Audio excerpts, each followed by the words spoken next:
Peace and blessings, everyone. This is your man, Force the Power Lifestyle Health and Wellness Coach Mike. Hope all is well. Today, it is a magnificent day, a magnificent Wednesday morning. After last night's terrific storm that we had yesterday. I mean, it was coming down, thundering and lightning. Beautiful though, but it was coming down. And I actually got caught in the rain. Went to go walk my dog. It was fine. It wasn't raining. It was cool.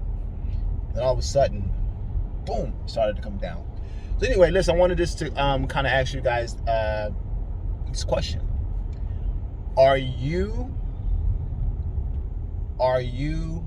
the type of person who needs a health coach? If you need a health coach, and you're like, and here's how you know if you need a health coach, right? You need a health coach if you get confused as to what you need to do to get healthy. If you're confused as to what you need to do to get healthy, what you need to do to lose weight, how you should eat, what you should be eating, how to incorporate your exercise with your diet, or you have been trying to lose weight for all of your life and you have just had epic fails.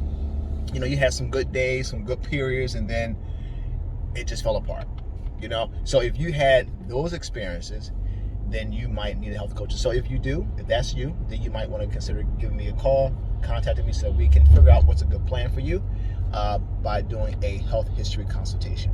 Okay? So, on with the subject. In order for us to be healthy, we have to separate. We have to separate in order for us to be healthy. What do I mean by separate? Do you have to live in a certain climate to be healthy, to gain health? Do you have to live amongst a certain people to get healthy? No, not necessarily.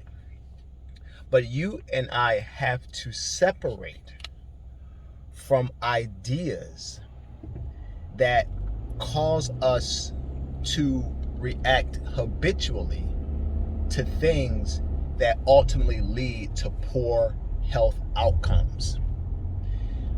This is the biggest struggle for all of us, especially those who have been brought up a certain way. Now, I'll give you a case in point. Very, very simple. I grew up eating pork. Okay, I grew up eating pork. My mother, my father, they fed me pork when I was younger. I love bacon, sausage. When I learned about chitlins, I fell in love with eating chitlins, which was,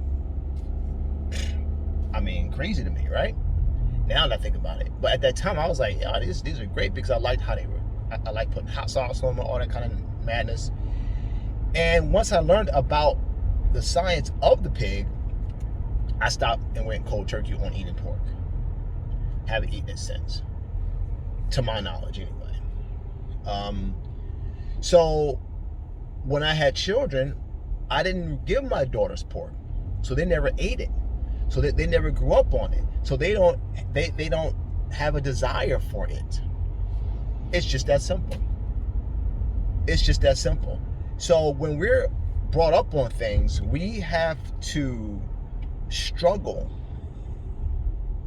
like really struggle intensely to get away from those things, because by not struggling, we're going to struggle later in life as a result of those things. So which struggle would you rather have? The struggle to save your health, or the struggle to fight for your life because of what you ate, as a fighting for your life against disease and metabolic hardship? Because that struggle is way worse than saving your life. Trust me. That struggle is way worse. And because if you lose that struggle, death is at the door. So,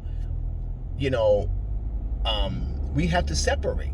We have to separate from the way that we have been taught and conditioned to eat. And we have to do our best to detach the emotional and social aspect of the types of food that we choose to eat.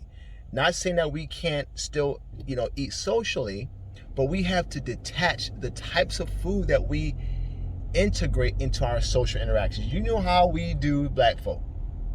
You know, every holiday, and I'm sorry, but every Christian holiday that black people, black folk, among black people in America who are probably the sickest, most of them are from the black church. Why? Because of our southern culture. Eating the food that were passed down from our southern experience as slaves. And so church, fried chicken, watermelon, black-eyed peas, macaroni and cheese, candy yams, collard greens, all come with the black church experience. It's just what it is. And look, they even made created a restaurant, Boston Market. What they sell in Boston Market? Cornbread, chicken. They don't do greens, but they do like spinach, macaroni and cheese, Thanksgiving style food. And it's killing us. I mean, they only do chitlins and black-eyed peas, but it's killing us. And so we have to, if we really want, just like we got to separate our bodies from the table, we have to separate. There's no need in separating. Thanksgiving dinner, I ate a lot. I gotta remove myself from this table. Yeah, that's a separation. You gotta, you get up from the table. You know how some people just sit at the table with the food all on the table. And one of the best ways to stop people from eating is to get up from the table and remove themselves from the table and go somewhere else. Go outside or go out back or sit on the couch or whatever.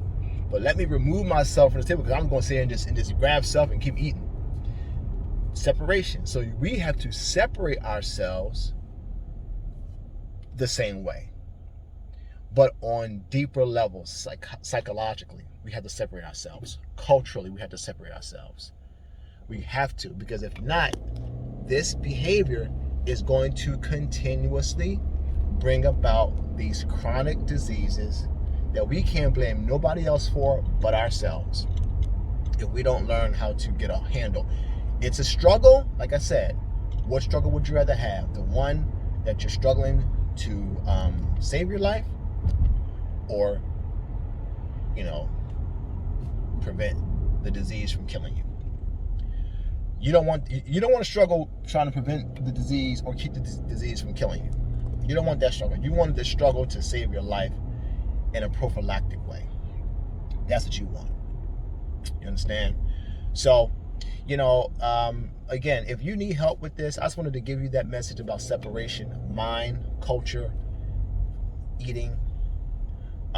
We need to separate from what we've been used to doing all these years as black people here in America. Okay? So if you need to get some health coaching advice and tips, or just do like a 6-week course with me, let me help you get on track. That will kind of catapult you into the right direction. You need some direction, get in contact with me and I'll help you out. All right? Talk to you later. Peace.